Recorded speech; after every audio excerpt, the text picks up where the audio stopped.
Okay, the clips around we're talking about the BMW RS here, 1200, and continuing these clips on the air filter. Oops, wrong way, this way. You might find it a bit hard to get off. Who's that? I won't answer that right now. Anyway, so I kind of worked out what's the easiest for me. I got one here. So I found so this is the front of the clip here.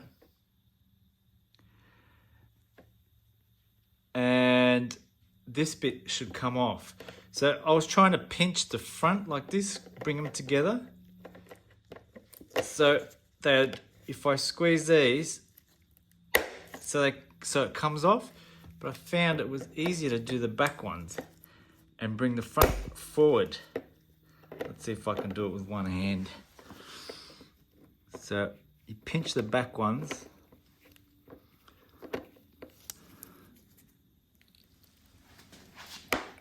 Ugh. Maybe need two hands. Anyway, that's how I got the other one on. You pinch these back two ones steadily, and the front of the clip will then come off. So there you go. Try that.